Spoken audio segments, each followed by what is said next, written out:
The sun rises over the Pacific as marine biologists notice a lost baby blue whale calling out desperately for its mother. Time passes with no sign of rescue until a group of killer whales emerges from below. They surround their defenseless target, preparing to strike. All at once, the sea erupts as enormous dark figures surge through the waves. What surfaced from the deep that day reshaped everything we believed about marine life. The Pacific Ocean holds countless mysteries beneath its surface, but on one seemingly ordinary morning, a team of marine biologists witnessed something that would challenge everything we thought we knew about the complex social behavior of marine mammals.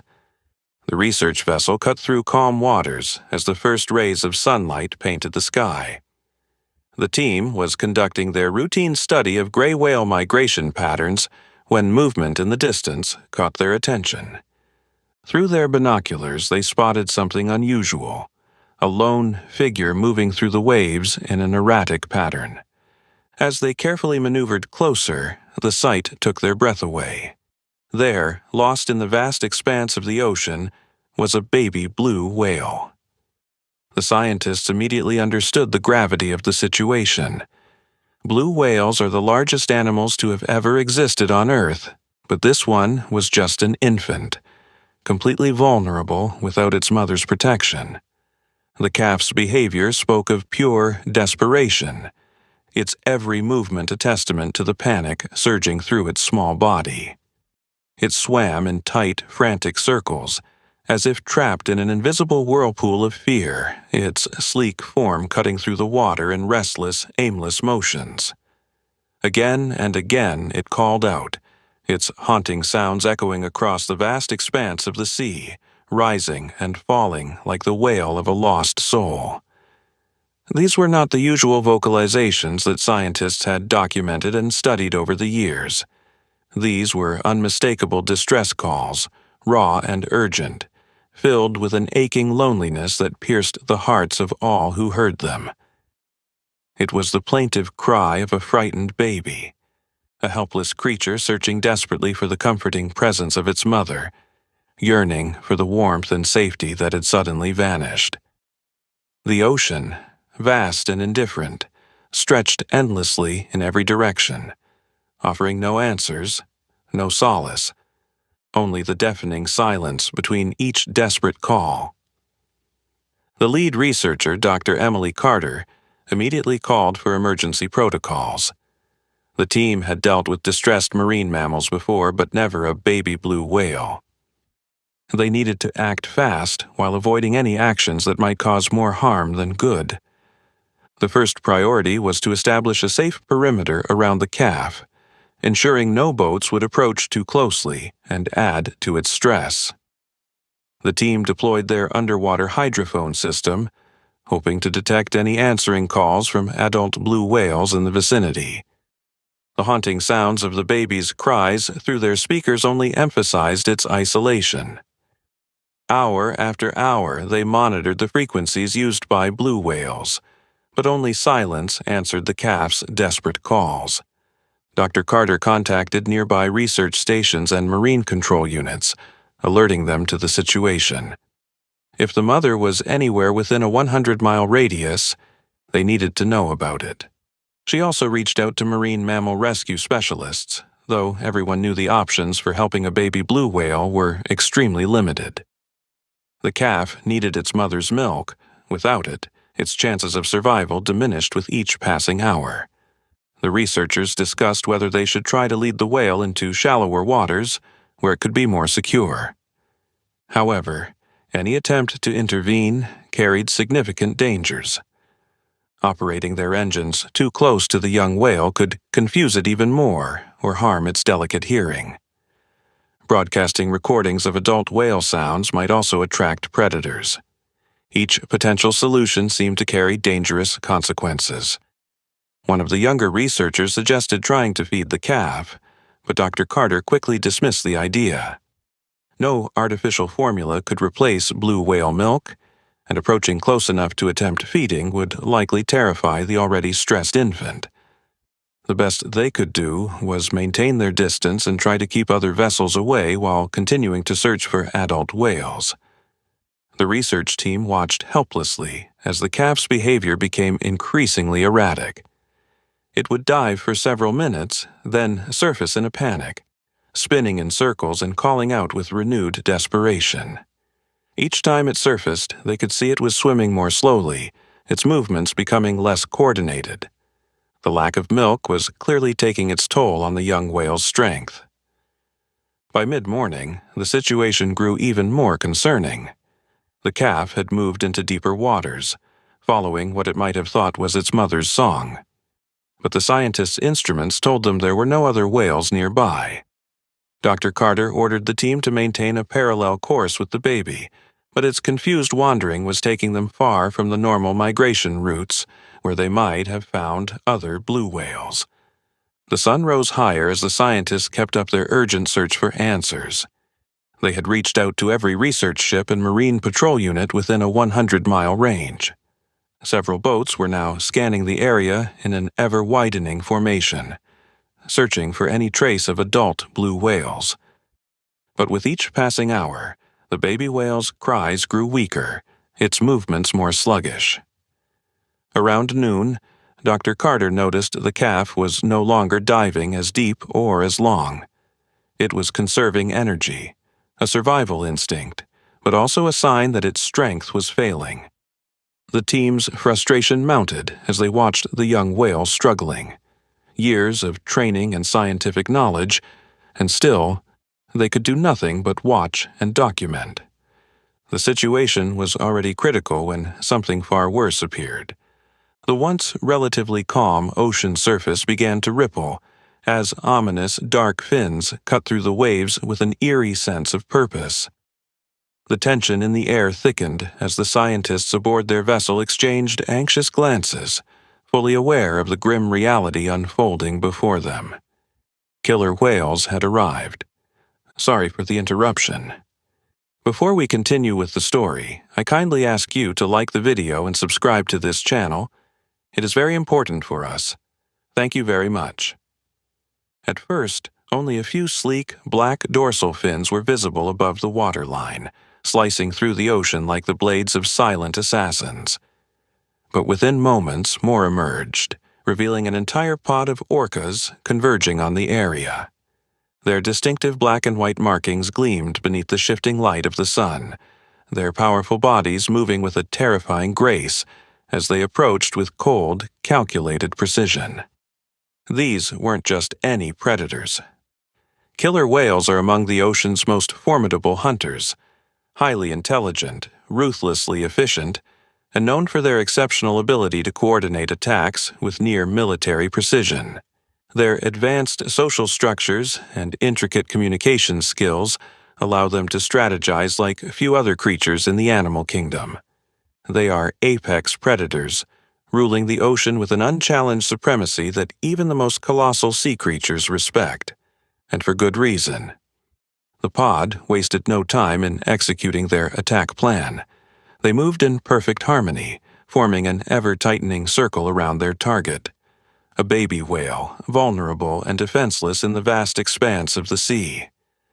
The calf's panic was palpable, its small body twisting and turning in a desperate attempt to find an escape route. But the orcas had positioned themselves flawlessly, cutting off every conceivable path to safety. Their strategic positioning was no accident.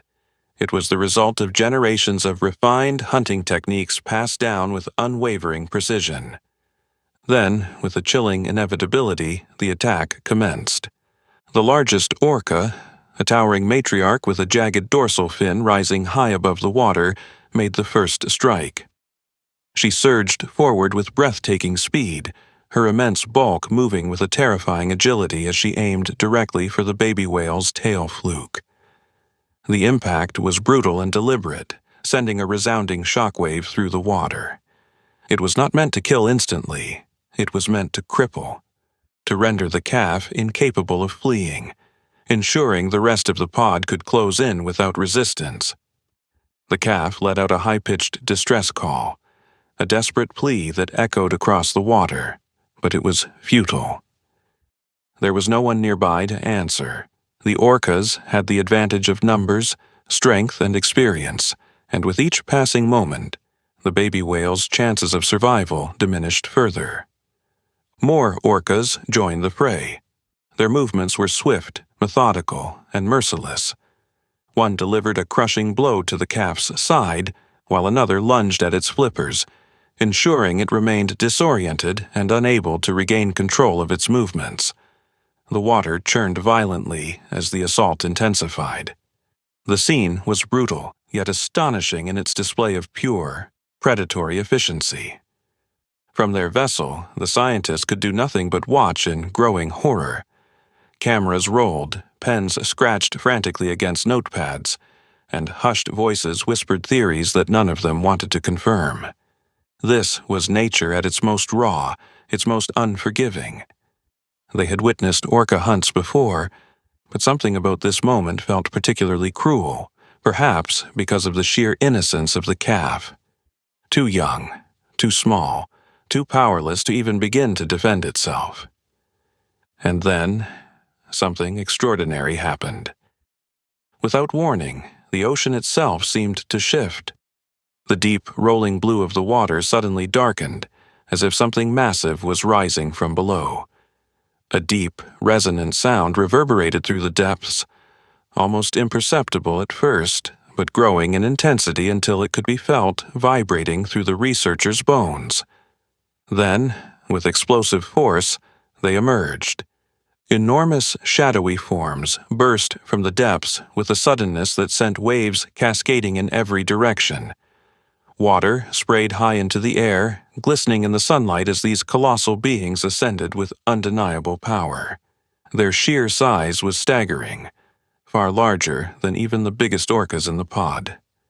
Humpback whales. A group of them had arrived, their immense bodies moving with an awe-inspiring majesty, their long pectoral fins slicing through the water with surprising agility. But what was even more astonishing than their appearance was their intent. These giants, renowned for their haunting songs and peaceful nature, were not here by coincidence. They had come with purpose. They were here to defend a baby whale that wasn't even of their own species. For years, marine biologists had debated the motivations behind such acts of interspecies protection. But to witness it firsthand was an entirely different experience. It was a moment that defied expectation, that challenged long-standing assumptions about animal behavior. These creatures, these gentle giants, had chosen to intervene, to place themselves between the merciless killers and their helpless prey. The moment of hesitation among the orcas was almost imperceptible, but it was there.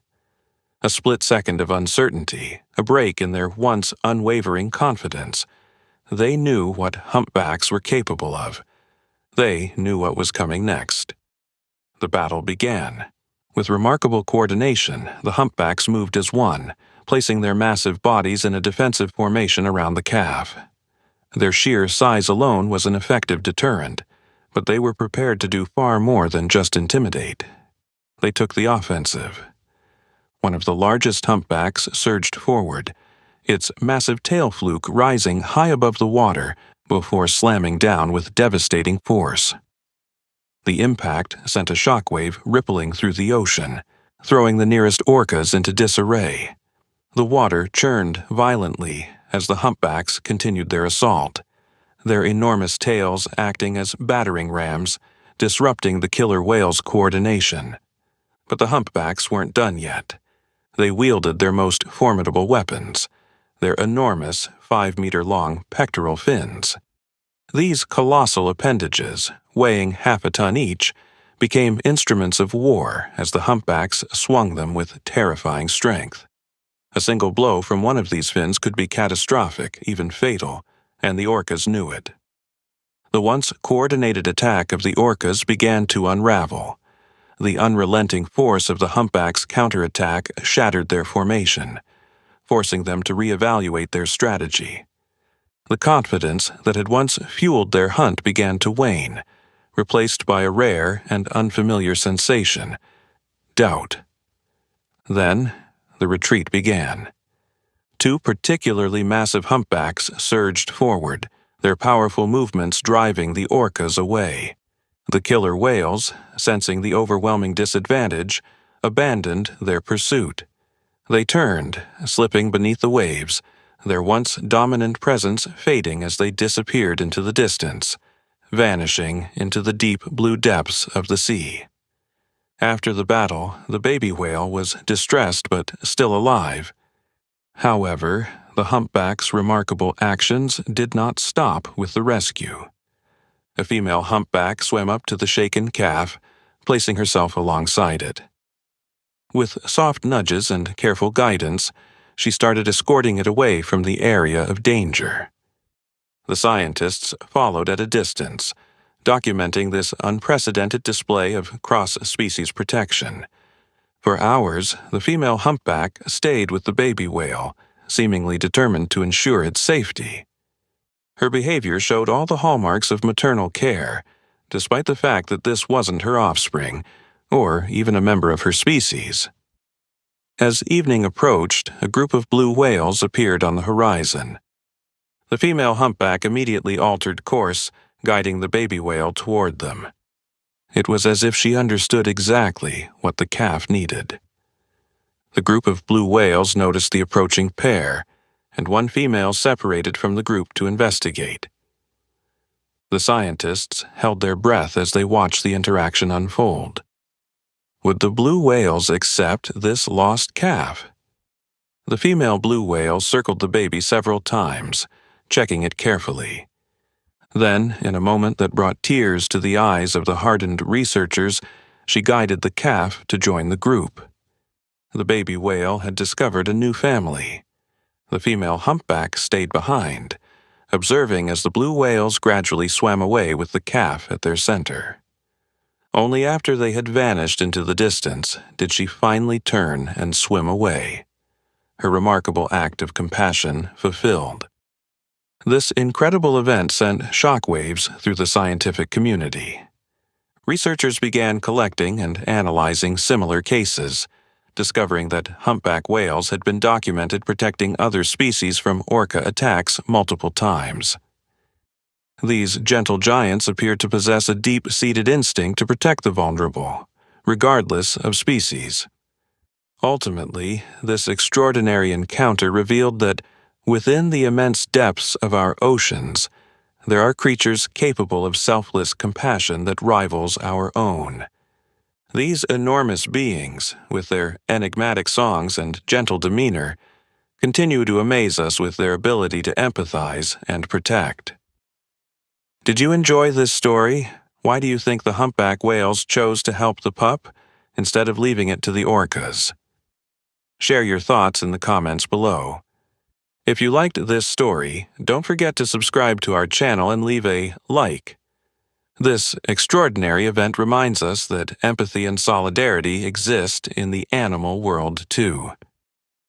Sometimes the greatest are not just the strongest, but also the kindest. Thank you so much for watching. See you in the next video. Have a wonderful day.